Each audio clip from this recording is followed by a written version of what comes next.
first of all, thank you all for joining. And as I always share, cooking is, I feel like, one of those things that make everything so special. We asked Benita to create a program every single month in the kitchen with Benita. And the idea of this program was Stop it. Benita has a following that kept on coming and watching all of her different cooking presentations that she did on our different Zooms. And what I've learned is that, first of all, she makes everything look easy. And second of all, many of the recipes that she has shared really are easy. In fact, I had a phone call last Thursday from someone who, while she's talking to me, I hear mushing going on in the background. And she's in the middle of making the challah in the bag, which was, I think, the first program that Benita did for cooking with Benita. So now for the next months, we do have a program called In the Kitchen with Benita. They all happen to fall out right around holidays. So Benita really liked that idea and chose different holiday recipes that work. So today, for those of us who aren't familiar with it, today is Tu B'Shvat. We call it the Jewish New Year for trees. In Judaism, there are actually 4 New Years.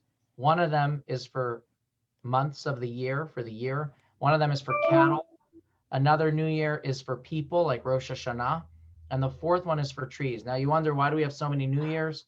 The short answer is that they were very important regarding tithing. So the New Year for cattle meant if I had to give a tithe, a 10% of every single one of my cattle, I had to know what was the year. What are the defining dates that I worry about, if, or not worry, but I do the mitzvah of giving a tithe. So for fruit, that was the same thing for trees. Today, though, in America, is this relevant or not is always a great question.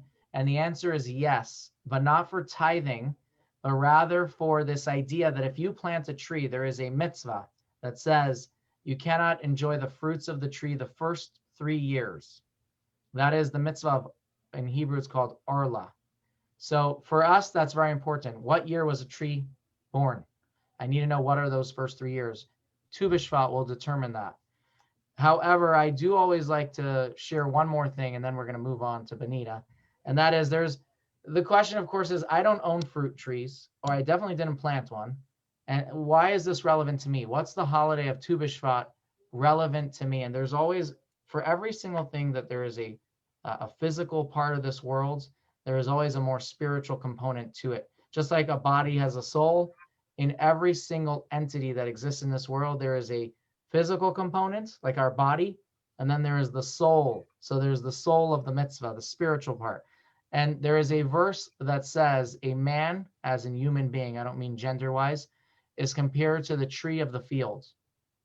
And from that teaching, we learn that we have to take a message from trees. So I'm going to share just a very brief message. This can be extrapolated on and, of course, elaborated on. But we're here for baking and Sal and Benita, and not for me. So the short explanation that I want to share, and just some food for thought that you can all sort of expound on in your own life, is that just like a tree needs roots to get all that sustenance and nutrients, it needs a healthy trunk to withstand the winds, it needs leaves and branches, and only then does it have proper healthy fruit and delicious fruit. It's the same thing in our life. We have to have healthy roots that can take those nutrients. What are roots? Well, it depends how we're looking at that. Roots can be that I am taking from good sources and providing nutrients for my body. A trunk means I have good ideals, morals, values. I'm strong. And only then will it provide nutrients and sustenance to the branches and the leaves that I can have very healthy fruits, which is the offsprings, whether it's children, whether it is the people that I affect, those are the fruit. So I always think of Tu B'Shvat for myself more in this aspect than in the literal mitzvah aspect, because that's less relevant to me today. And this message is always relevant, that we have to have a very healthy tree to have very good fruit. So we have to take care of ourselves, have good roots, in order to affect positive change and impact on our friends and family. So that is my little intro to what we are celebrating today. There are many ways to celebrate today, of course. Some people have the custom of making a Tu B'Shvat Seder. I didn't grow up with that custom, which is maybe why for me the spiritual component is the more relevant and meaningful for me. But you can have both, of course. I'm going to now share the floor with Benita Sonabend, who is our presenter for In the Kitchen with Benita. So thank you, Benita, and Thank you. thank you to your assistant, producer, Yes, my producer lovely Izzy production Sonabend. assistant, Izzy. Okay. It was such a great idea to, and I love the way it worked out. And it's not coincidental because there's no coincidences, I believe, that cooking in the kitchen, I haven't cooked with you for a long time, so I've missed you all. And Izzy's been starving because he always gets the results. So he's been starving for a month. Every Jewish holiday has a food.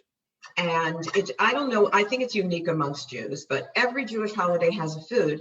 And even the lesser known holidays like Tu B'Shvat.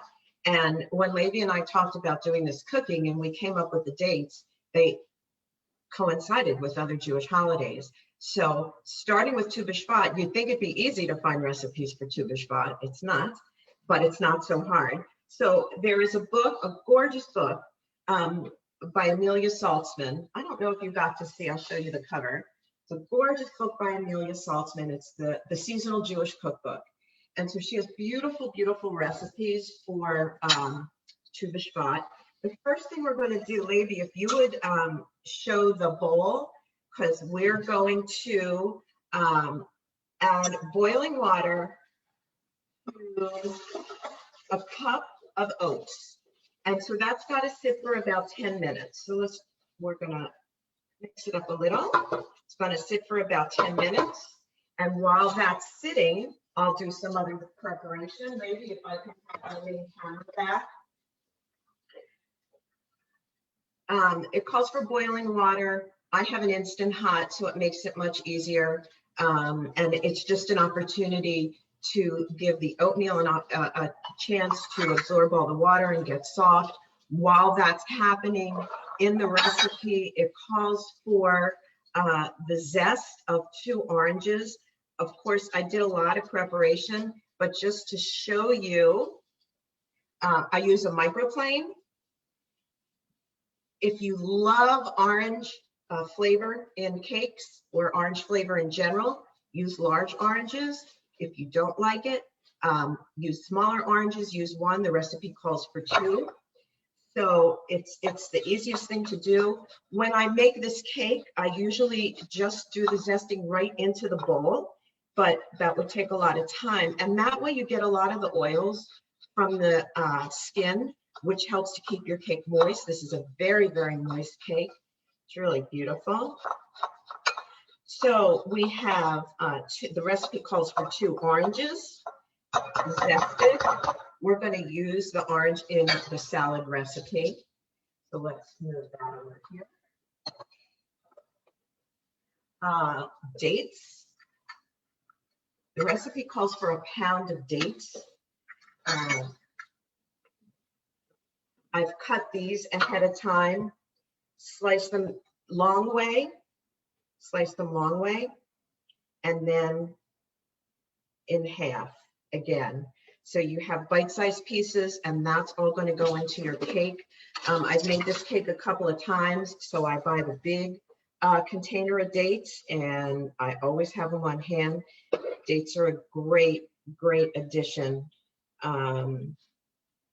Gives a richness to cakes, a little more substantial than raisins. So there we go. Almost done with those. 3/4 of that will go into the cake and 1/4 of that will go on top of the cake. Of course, I have a cake that's baked and I'll be able to show you once this gets into the oven. So there we go. Our dates are all prepared.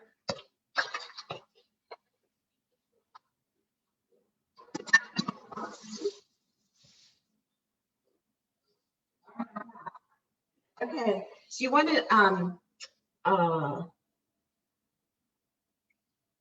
give your oats a good 10 minutes to soften up. we don't really have the time. So once you have your boiling water in there, it's inside of the oats. Levi, if you can put on the other camera.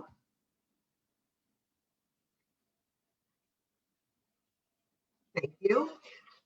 When I bake, I always take my butter out hours before. I take the eggs out hours before. You want everything to be the same temperature, which is room temperature, and that'll help just from the chemistry standpoint, because you've got this hot water, it'll melt your butter. So we're gonna get this going. And I always do go by a recipe. Do you see that the butter is getting incorporated with the oatmeal? I'm going to let that go until I don't see any pieces.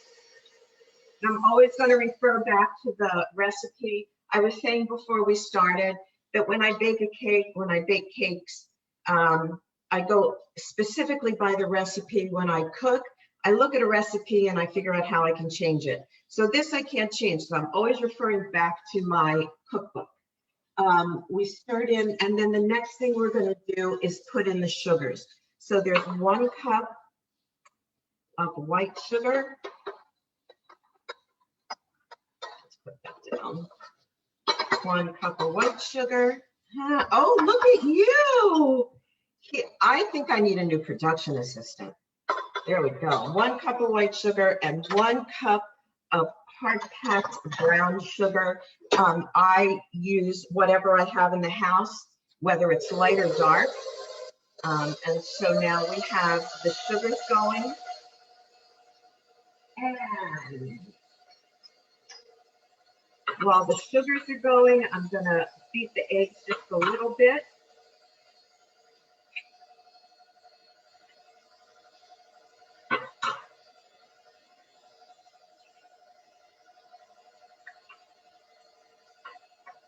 There we go. Give them a little head start.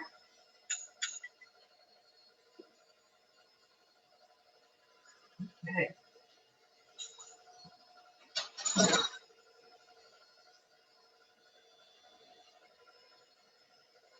And that takes care of most of the wet ingredients.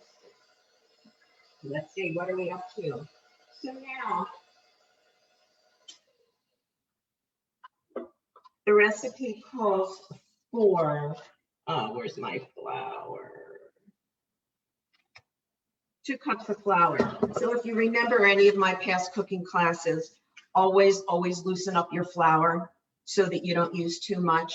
It's always better to have a little bit less than it is to have a little bit more. Keeps the moisture in your cake. So I shook up my flour, separated it real well. I'm going to put in 1 cup. Get going. A lot of times you'll see in the recipe, as this one does, it says to measure out your flour, measure out your dry ingredients with it, salt, any seasonings that go in there, and make those a mixture. I don't like to do a lot of extra steps, so there's one, and it keeps less work afterwards, less cleanup. So we have 2 cups of flour. In your ingredients, there's ginger, there is a cinnamon, salt, and baking soda. I'll get that going in there.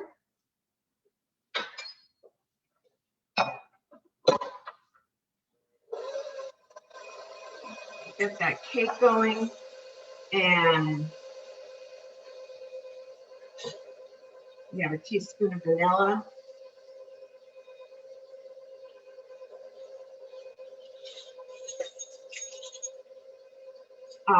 I use vanilla paste.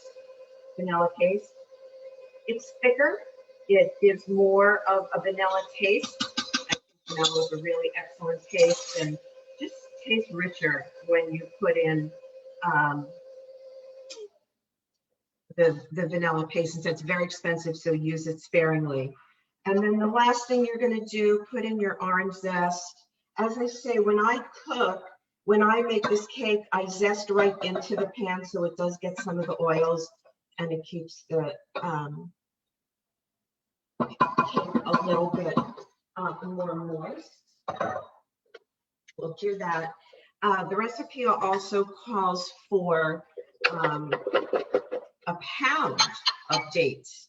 So we're going to save some dates, like a quarter of the dates for the top. Put the rest of the dates right in.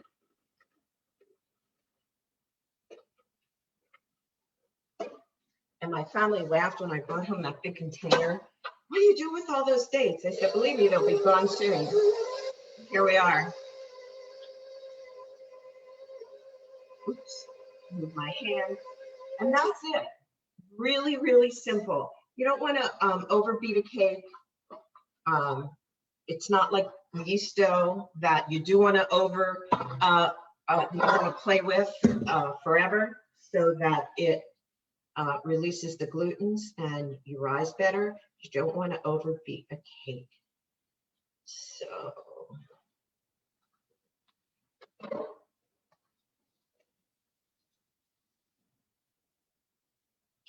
I'll stay right here.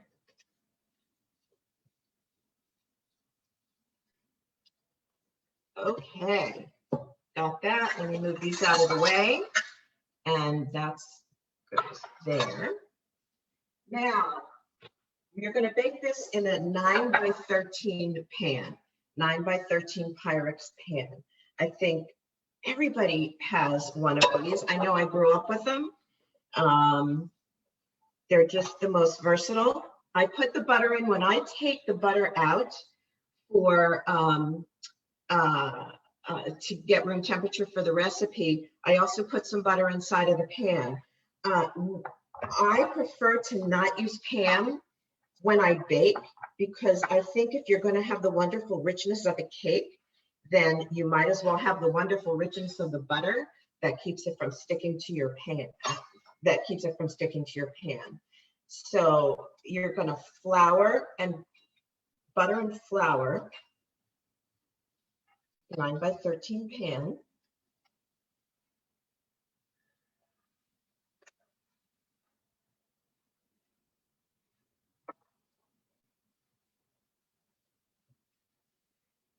So, if it's a little buttery, it's okay.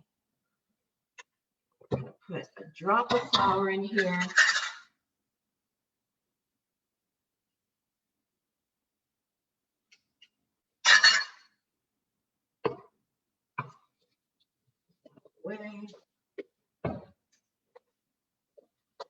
Shake it up.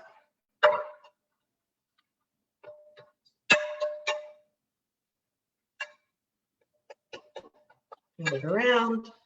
And I'm going to put the excess in this.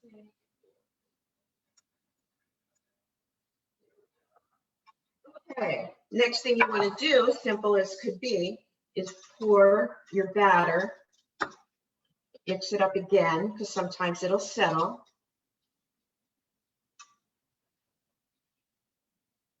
And pour your batter into your pan.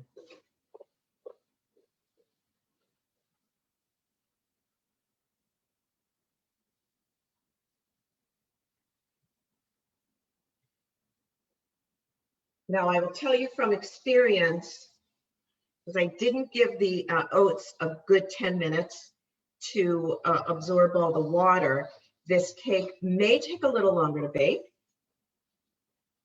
which is why I knew that would be the case, so that's why I have an already baked half of the cake. Half of the cake is already gone. So there we go. Now you want to spread out the rest of your dates. Remember, they're cut lengthwise and then crosswise, so you have date quarters. If you wanted to use raisins, I'm sure that's fine. There's a richness, though, to the dates and they're big and they're chunky and they just give a great tooth, as the professionals say, to the cake when you bite into it. There we go. And then a cup of chopped walnuts.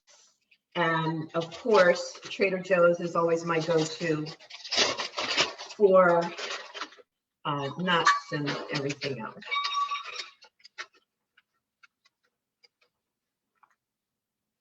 Okay. And then again, we're just going to sprinkle these right on the top. You don't have to roast them first because they'll roast. They're not within the cake. If they were inside of the cake, I always like to roast nuts first in the toaster oven. Usually it just gives them a richer flavor, a deeper flavor. Alrighty, we're going to put this into the oven.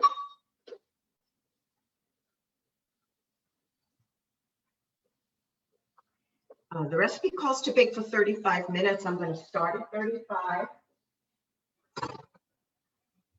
but I think I may need longer. Okay, and so here, I have my taste tester standing close by. So here, and you know what? I'll put it right there. If we can have the second camera.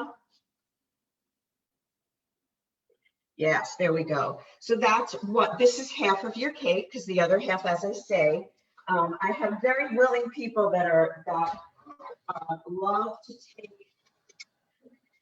my extras. So you can see on there, if you can, the dates are through on the inside.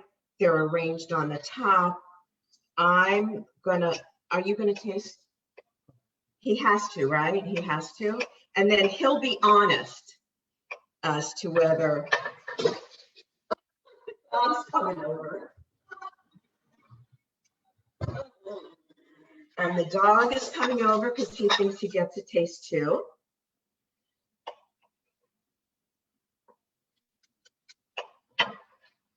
Oh, you can just see how moist it is. I don't know. It's just, it's such a delicious cake, and you can see how moist it is. It's not very, it's 1.5 inches high. It's not a huge heavy cake. The idea that it's made with oatmeal makes me think it's completely healthy and very few calories. Okay, so here, come taste test. It sounds like you have 2 taste testers. Yep. Oh, do you hear him? You don't want to be on camera? Okay, wait. Here he is. It's worthy. We have the producer of the show. Thank you to our producer, Izzy. You're welcome. This is worthy. Try it all. You all want to try this. This is great cake. Be careful. You might have to do a drive-through event and hand out a piece of cake. Oh, right. Oh, that's true. Does anyone have any questions? Yes, before? there Yes? are. That's why Okay. I unmuted. So I'm going to read through some of the questions that came up in the chat, so you don't have to. Okay. Okay, so number one, I want to just share with everyone that recipe was in today's email. There's a link for both recipes that Benita is doing today. I also put it in the chat if you want to just look at it while we're working. Okay, so question from Henny was, can I use figs or raisins if you don't like dates? Figs would be great because they're a meaty dried fruit and would serve the purpose. I think they'd be a better substitute than the dates. Figs, absolutely. Raisins, why not? You'll just need a lot more. It changes it. It becomes a raisin cake, and that makes a very different flavor. But absolutely, I would go figs. Okay, and then and the same amount. Someone asked for your second cake. What? Okay, where do you get? It was already given away. Oh, Avi, sorry about that. I know. Where do you get vanilla paste? That was one of the questions from Paula. Actually, this is a Trader Joe's vanilla paste. They sell it at Michael's. They sell it at ABC Baking. So they sell that one. No, this one. I could put it to the other camera. 1 second. Maybe if you get a little higher up. One from Yeah. Trader Joe's. And then I'll show you one that I got from.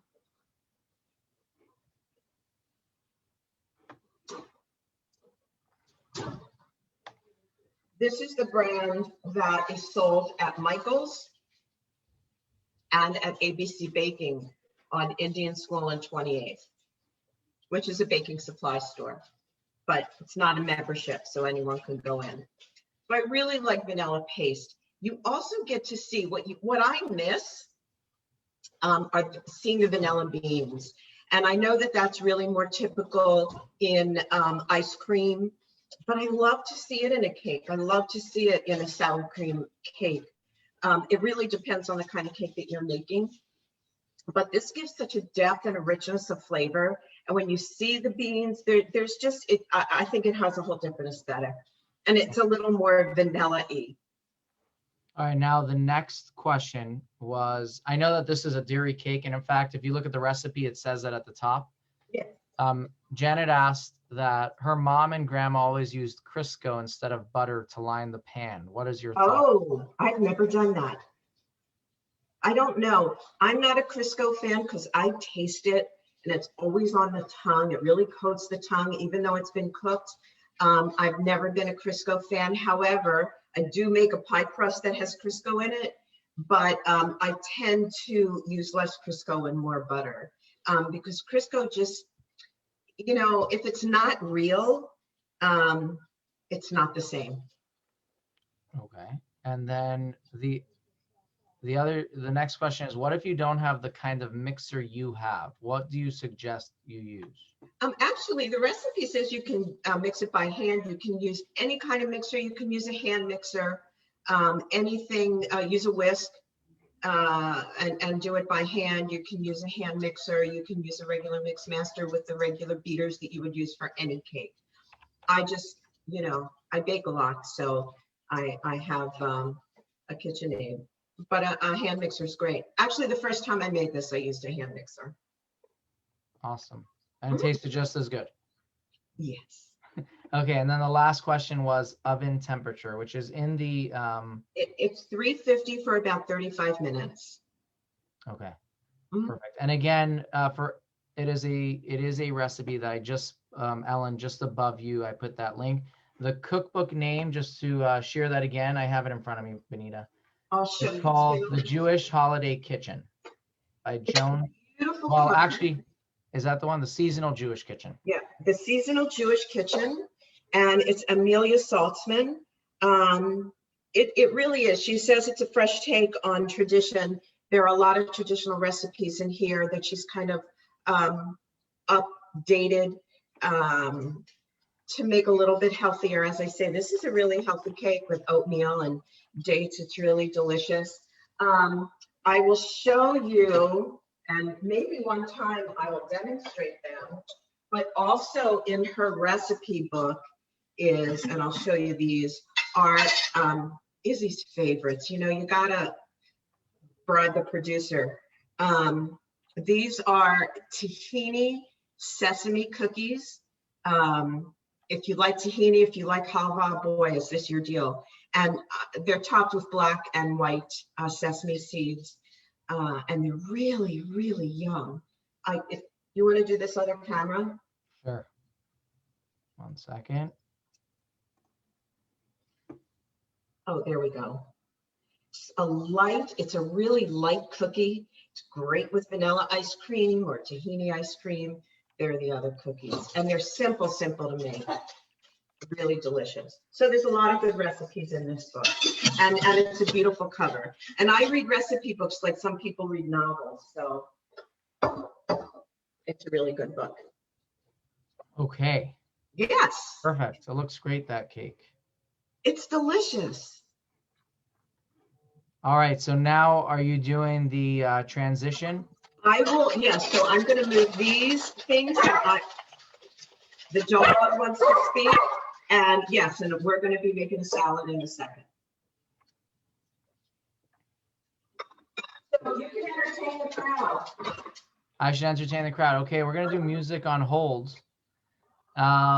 Where is Malcolm? I'm sure there's a Tu B'Shvat song that we need to put up or something. But if anyone has a question on Tu B'Shvat or maybe something that they celebrate or how they celebrate in the past, I would love to hear that. And I'm sure everyone else. Henny, did you have a question? No, but we used to sing Zisa Pomerantzen. Zisa Pomerantzen. I grew up hearing Tu B'Shvat Higi Chag La'ilanot. I had Israeli teachers, which what that translates to is Tu B'Shvat came, it's the holiday of trees. I could go on longer, but I don't want to bore you. Ethel, what did you want to say? We used to celebrate with, is it breadfruit long pods? Yeah, I actually have right, Buxer, I have right here. I'll spotlight myself for a second so you could see it. Right, we can't see it. Lift it up. One second. Let me spotlight and then we'll. So Buxer. That was awful. Yeah, what is? Yeah, that's why it's still in the bag. Who said that? Henry? My data. In fact, my father was telling me that, because someone brought it to the shul and said, "Oh, it's Tu B'Shvat. We're gonna hand some out." So we have a custom to eat that on Lag Bomer, not on Tu B'Shvat. But I know many people who eat it on. What is it exactly? And how do you eat it? I don't remember. It's para. Thank you. It's So para. in Yiddish, it's Buxer. It's Buxer. So my Zeta used to chew Buxer all the time. And it's just recently, I'm not sure, Izzy and I were talking about something or doing something and it came up and it reminded me that my Zeta used to chew that all the time. And I never knew what it was. It was just this big pod and it's a carob pod. So I'm not sure where it came from or how the tradition, they came from Russia. So it's obviously that Eastern Europe, Russia influence. I don't know, but yeah, that really brought back memories. Yeah. And before Benita begins with the next recipe, I did put it into the chat, but I just wanted to take a moment to wish Benita a happy birthday. Tomorrow's her birthday. Thank you. So happy birthday. You should have a year of good health, happiness, and everything that you need and want should be fulfilled. Thank you. And I will, Izzy and I are leaving tomorrow morning for Atlanta. Our son is getting married on Monday. And so it's a big weekend. We'll remember this weekend for a long time. Yes. Yes. Can All I right. So yeah, go ahead. Who was just speaking up? Judy, Go for it. it didn't, the recipe doesn't come through. It's just a part of the recipe because it's like bigger. Which one are you talking about? The cake one? It just says Tu B'Shvat Jonathan salad. The Tu B'Shvat Wow. salad recipe isn't coming through? No, the cake that she just made. Oh, it's a single page. Are you getting a single page? Well, I'm getting part of a single page. It's part is upside down. I'm gonna fix it in the document, and then that same link is gonna be. But it's a PDF, so you should be able to download it on a computer. Yeah, I have it. I've been trying. Am I the only one Yeah. that has that problem? I don't want to say you are. I'm gonna try to get it a better version for you instead of blaming you. No, I'm just. I will. I I'm have gonna, a I'm gonna- problem also with it, with trying to download. I'm gonna it. act, you know what I'll do? I will right now change it to a picture, so it won't be a PDF. I'll share it in the chat, and give me a minute. But we'll let Benita start, and I'll put it into the chat. Look out for that. Okay. So the next recipe that I chose, you can always depend on great Jewish cooks. So the next for any recipe of any time. So this Joe Nathan Jewish holiday cookbook. There we go. I've had this book forever. I use it for, let me see when it was written. It was written in 1988. So the book's from 1988. There's one ingredient in the recipe for the salad dressing, which calls for an egg yolk. I'm not using an egg yolk in this recipe. I personally, I don't have an issue with it, and I would use it if it was a Caesar salad dressing. I also have to say that, of course, we had this salad for dinner this week so that I could test it out. And I'm going to make the salad dressing as it is. I'm not wild about the salad dressing. So don't be tied into this. Any kind of salad dressing that you want to use. I'm not sure, other than these vegetables and what they do, you know, when it's Tu B'Shvat and things are growing, I think everything needs to be celebrated. There are 7 specific, which Rabbi could be more specific than I could. There's 7 specific, I'm not sure whether it's spices or vegetables that are used. The dressing's okay. Species is a good word because it's a mixture of a bunch. Oh, right, it's the species because it's dried fruit, it's nuts, it's Grain. yes, that's true. So this is supposedly incorporates it. As I say, I'm not wild about the dressing, but I'm making it anyway because that's there. Use any dressing you like.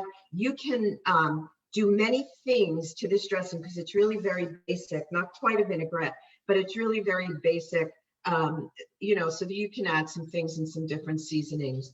So here we go. Oh, you know what I forgot to do was take out the garlic. Give me 1 second. All right, I did just share it again as an image. Say that, what? I just was saying I shared that other recipe as an image. Oh, okay. So as I said before, this is like my favorite thing in the world. They used to sell basil and cilantro. I get this at Trader Joe's. I understand it's now at Fry's. It's from a kibbutz in Israel, and I always feel compelled to buy products that are Israeli, especially from a kibbutz, because you know that the individuals there that are living there are the ones that are benefiting from the sales. Here's my little frozen cube. Let's see, 2 tablespoons of red wine vinegar. I had used balsamic vinegar. I didn't really like the taste, so that could have been it for me, but I didn't like the dressing. But here we go. So the salad dressing is 2 tablespoons of red wine vinegar.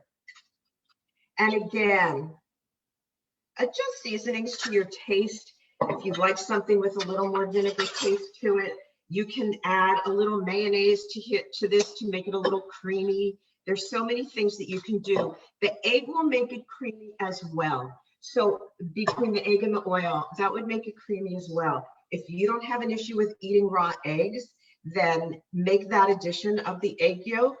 That will certainly help. Here it is. Got a little dash of salt and a little dash of sugar. Not doing the egg yolk. A teaspoon of Dijon mustard.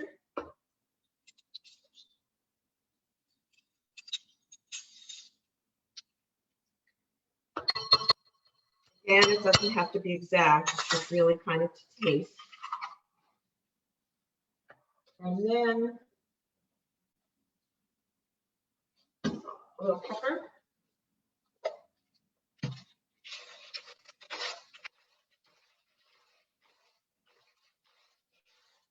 If you do this in a food processor, your salad dressing will be thicker.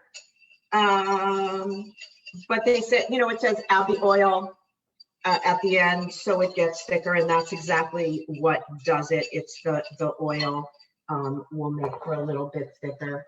And here we go, 5 tablespoons of oil. Looks like 5 tablespoons, no?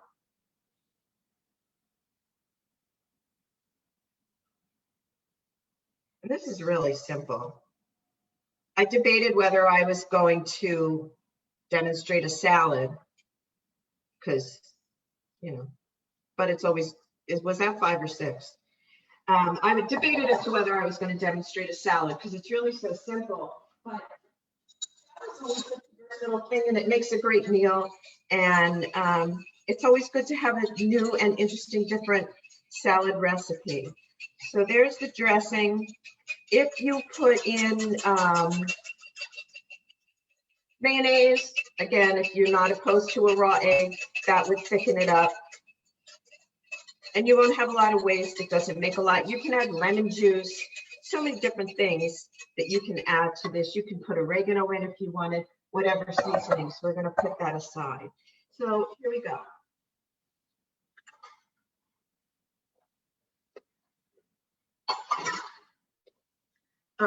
The oranges, which is another good reason to have done this recipe, the oranges that I used to use the zest for the cake, I'm now going to use in the salad.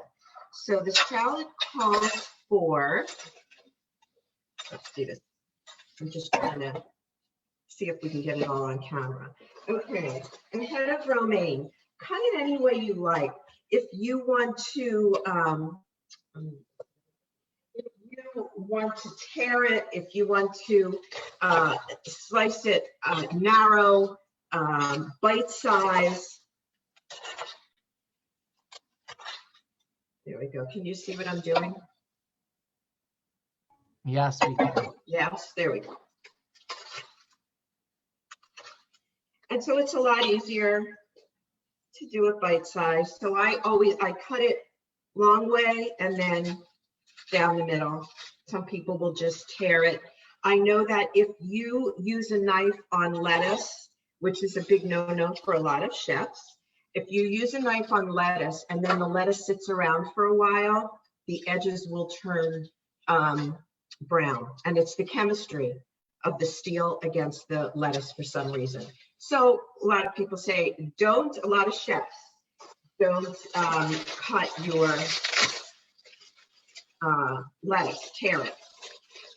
And that's really just for the aesthetic of it.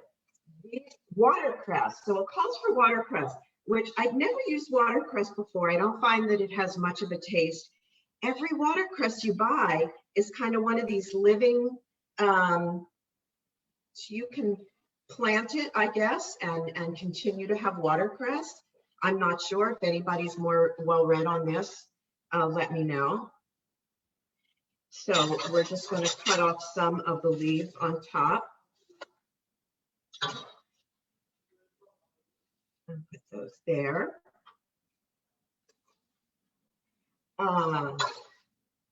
So now we have the orange, and the orange is just cut slices in the orange. It's a little awkward to eat as a whole slice. So you can either cut them really thin,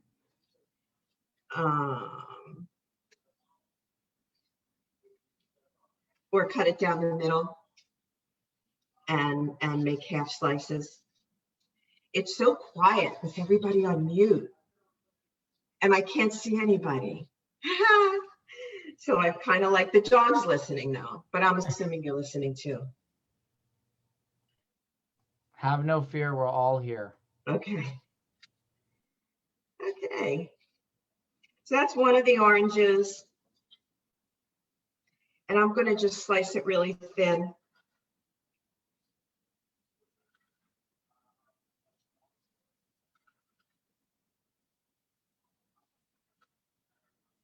At this point, after I slice the orange, I'm going to go ahead and slice the avocado, which it's called for. Then I'm going to dress the salad. It's a lot easier to toss. There we go. It's a lot. Should I move? Can you see what I was doing? Keep my orange there. You're at the top of that. There we go. Camera. There's Perfect. the orange slices. Now, slicing an avocado is, there's definitely a technique. So I'm gonna, that's good too, right? You can see that. So there's definitely a technique. Go around, twist it. Ooh, it's not a very pretty one. And there's your, the stone that's in the middle. Everyone has a technique as to how to do it. Some people just dig it out and usually half the avocado comes out with it. The best way to do it, but be careful with your hands. The best way to do it is get a good smack onto the stone, turn it, and then it comes off on your knife, and it's nice and clean. And so you really have a good, pretty avocado. And then we're just going to slice it.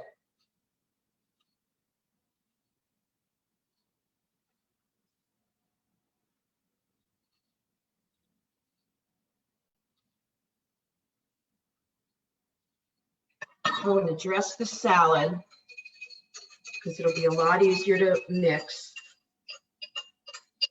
You can put cheese in it.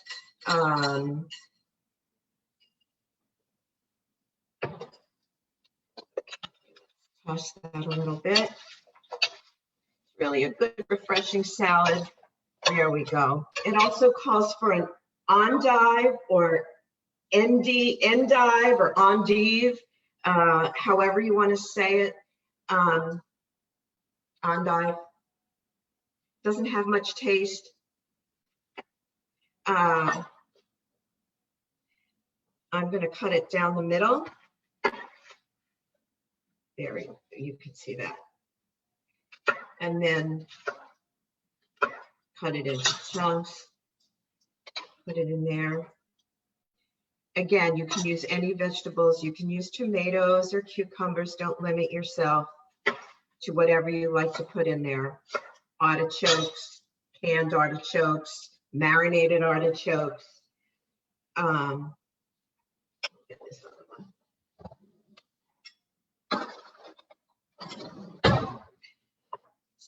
So it also calls for pomegranates or cranberries. I always use the orange flavored cranberries. I bake with them. I love them at Trader Joe's. So the orange flavored cranberries, a handful, throw them in there. The dates, depending upon the pieces that you want, the sizes that you want. Of course, don't use whole dates. Again, you can use figs, you can use dried apples, you can use dried pears, anything that works for you. You can do, in addition, do as many different dried fruits as you want, do as many different vegetables as you want. It's just a nice, different, fresh springtime salad in the wintertime. How's that? Okay, so we've got some dates in there. You can add nuts if you like.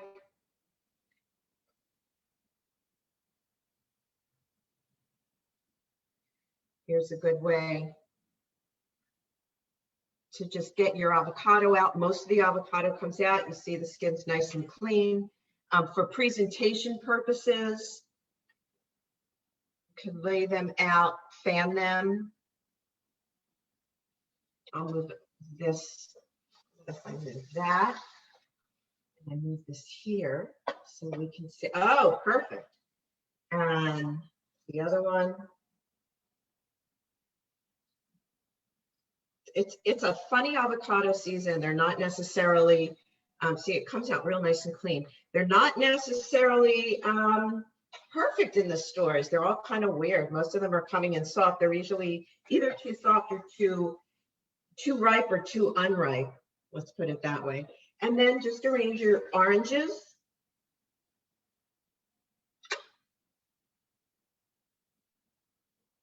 Art is not my long suit. So there we go. And here is your Tubespatz salad, nice and fresh, and I'm open for questions. And ready to be mixed. And yes, well, we mixed the dressing. Right. So now, yes, and so when it's ready to be mixed. Artichoke hearts in here, hearts of palm in here. Again, you can put a protein in, put cheese in, whatever works for you. A nice light vinaigrette like that is in there. So it's a pretty basic vinaigrette. And that's your salad. Strawberries. Strawberries sounds delicious. So okay. a question in the chat, did you put in garlic? I'm assuming that meant in the dressing, and if so, how much? I did. I put in 1 clove of garlic, which is one of the frozen cubes that I used. Okay. But yes, 1 clove of garlic that you'll want to crush. So I'll show you that.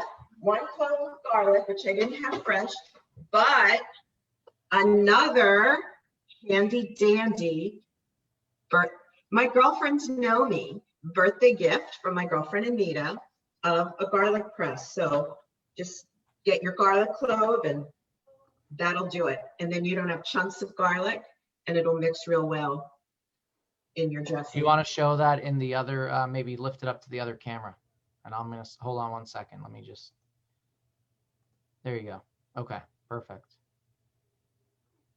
And so, you know, traditionally the old fashioned garlic press that you, which I have in my drawer, which you squeeze with your hand.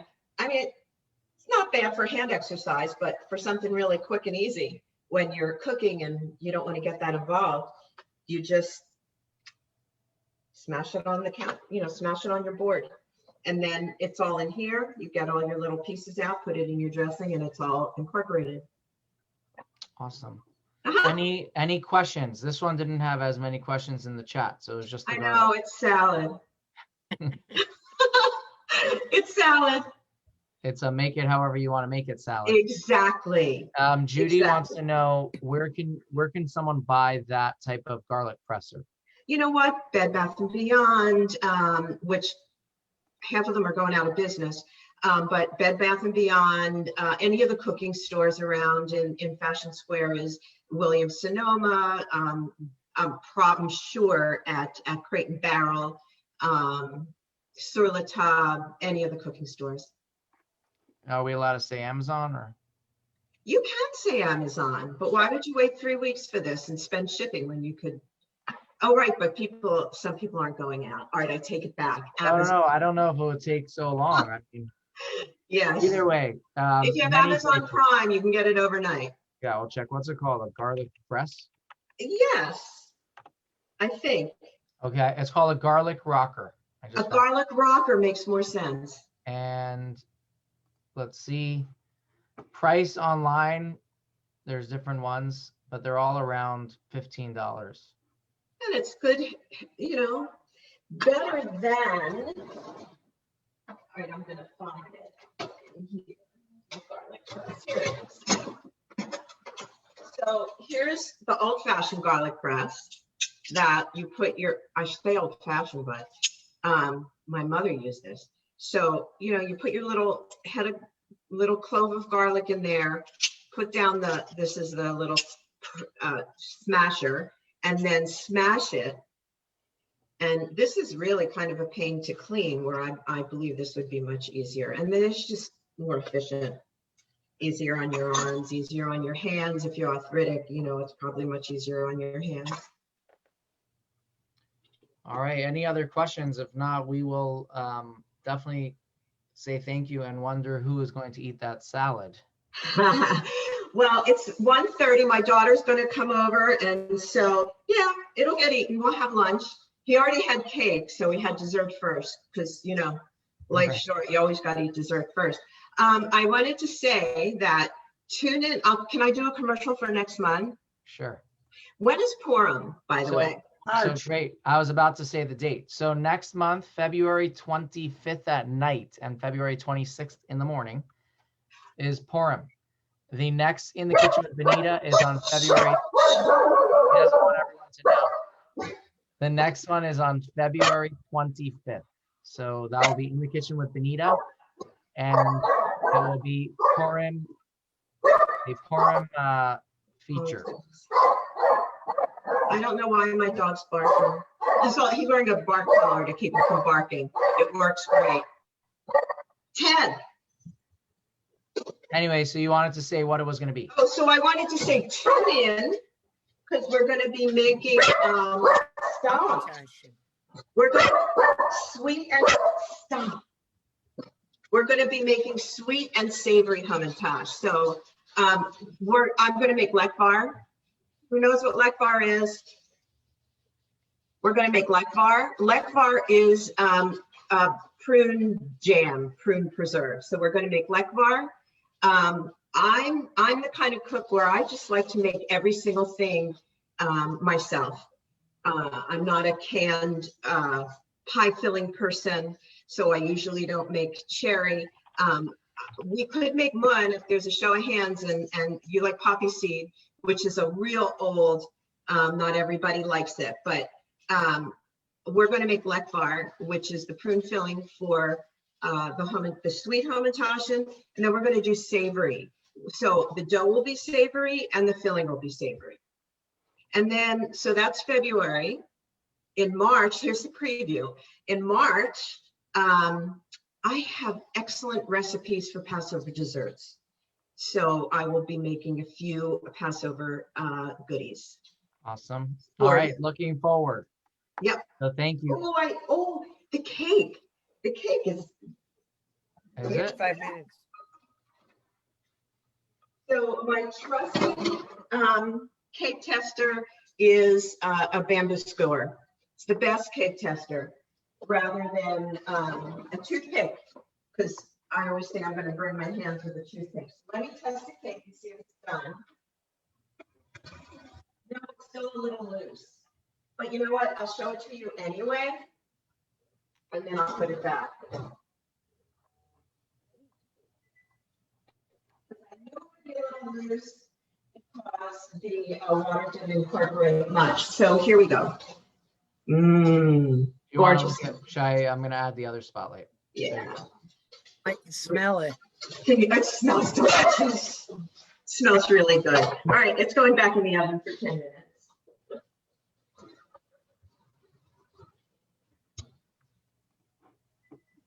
All right, this was so Which is basically why- you think 45 minutes for that one. You know what? It depends on your oven. And as I say, this is taking longer for me because I didn't have a full 10 minutes for the oatmeal to incorporate all the water.